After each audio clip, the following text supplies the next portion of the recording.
Good afternoon and welcome to Paul Drockton Radio Show. This is your host, Paul Drockton, and I am the author of Dead Man Musings, the website that is not only growing in popularity, but literally one of the top sites in the world right now. Literally ranked higher than Infowars.net, ranked higher than the Republican Party website in the States, ranked higher than the Democratic Party website in the States. Literally one of the top sources for your news on the web. Today, we're waiting for our guest to call in, the mother of Holly Greig in Scotland. This is probably the most atrocious, egregious case of satanic ritual abuse and child molestation that you're ever going to be exposed to. And literally, it's an outrage that the media in England, Great Britain, is spiking the story and not permitting it to go on the into the news. And if you'd like to call in, the number is 347-838-8452, 347-838-8452. And basically, there's an interesting article in the news today that talks about other stories besides Holly's that we're going to get to, but I want to focus on hers.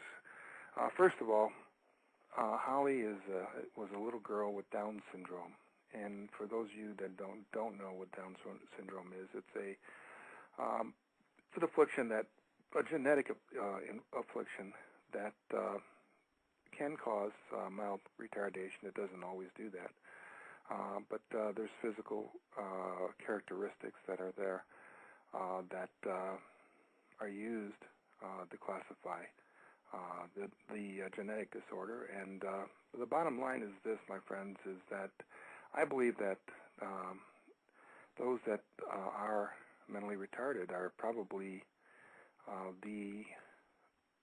in my opinion, probably the greatest, some of the greatest intelligences we have on this earth. And that sounds like a contradiction, but... Hello, this is Paul. You're on the air. Hello? Hi, my name... Yes, it's Anne Greig here. Hi, Anne Greig. How are you? I'm fine, thank you. Anne, I appreciate you joining us. And I believe... Okay. Stuart. Hello, this is Paul. You're on the air now with Holly. It's Greig's mother. Anne? Hello? Hi. Hello. I'm gonna let you, and I want you to introduce yourself and tell our audience. Just give us kind of like a brief summary of what's going on over there. Okay. Well, 10 years ago, I found out that my daughter had been sexually abused by her father, and over a period of months, from the May till the August, she told me about other people that had abused her as well. And I went to the Grampian police in the May, and my husband was interviewed, but nothing was done about it.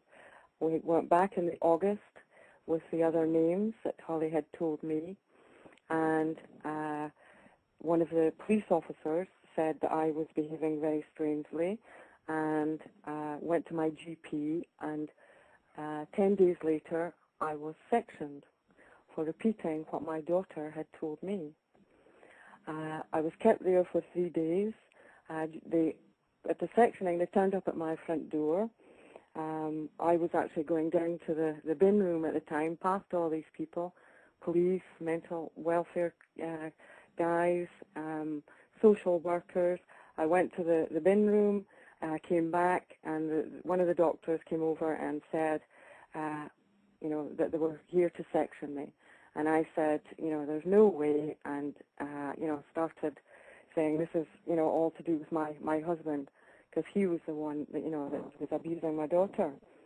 Let me ask you, I was bodily lifted. I was thrown onto the apartment floor. My trousers and my pants were taken down. I was injected, knocked out, and taken to Cornhill Hospital. They went in, took my daughter, put her into care. She was 20 years old at that point, And during that time, they took her to see her father, who was a man that she had accused of being the first perpetrator. I was kept there for 3 days. I got lawyers in. I phoned a helpline, and they told me that if I didn't agree to what they said, that I could be sectioned under Section 28 and then kept again under Section 18, which is a 6-month detention. Let me interject here real quick, just so I'm gonna summarize for our listeners real quick what you just told me, okay? Or what you just told us. So it sounds like basically, how old was Holly when this abuse started? 6 years old. So this is just atrocious. It's egregious, and it's an outrage beyond description. I can't even express my anger right now towards this situation and towards the perpetrators. So we're talking about abuse that started when she was 6 years old. And then when did you become aware of this?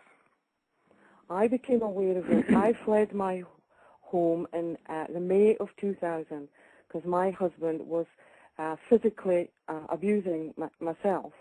And I fled and went into a hostel in Aberdeen. And after 2 weeks in the hostel, I was trying to reassure Holly that everything would be all right, that we'll get a little house by herself, and that there would be no more fighting. And, you know, she said, we've got to get the dogs. She had 2 little Bichon Frises. And I said, well, we'll get your dogs. She says, but he'll kill them. And I said, no, he won't. It's Mommy he doesn't like, you know. No, he'll kill me too, you know. And your dog died last night, didn't he? Yes. You lost your animal. I have a dog, and do you think this is connected to everything else that's going on? Well, the dogs that Holly had were her confidants. You know, all the years that she was being abused, you know, she confided in the dogs. So they were very close to her heart, and she was very, very upset today, very upset. You know? So bottom line, this is obviously, it sounds like it's a possible act of retaliation, you know, for you coming public with this, one of many things. And obviously, these are some things they do. Just so my audience understands what's going on here. And for your information, Ann, I've just researched an article that was written by an avowed Satanist, and they're targeting children like Holly with Down syndrome. These people are so evil and so vile that they're taking the most innocent members of our society.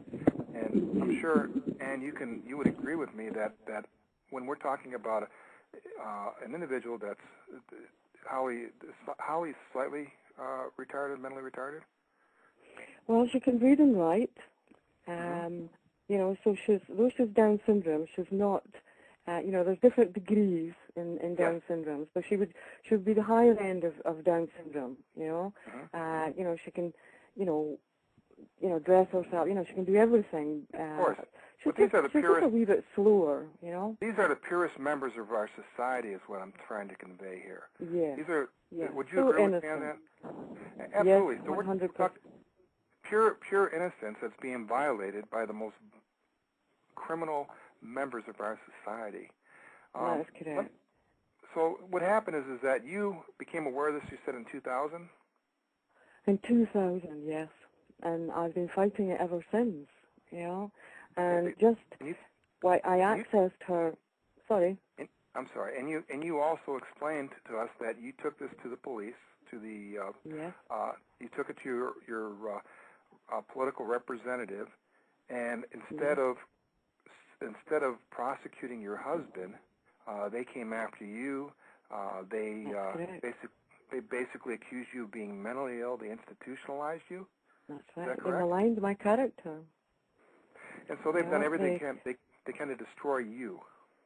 That is correct. Yeah. Okay. Well, on my show, and also my daughter. You know. Mm-hmm. They destroyed Holly as well. They took her back with her father. Yes, they put took her back back with her. That's correct. Yes. So we're talking about an abuser that is once again has access to the victim. That's just again egregious. And I know, is it your attorney that's online with us as well? Yes. You know, feel free to chime in here if you'd like. I can't remember. Could you, Right. You're talking to me, are you? Yes. Yeah. Right. My name is Stuart Usher. I've been helping Anne for the last 4 years, and it's taken all that time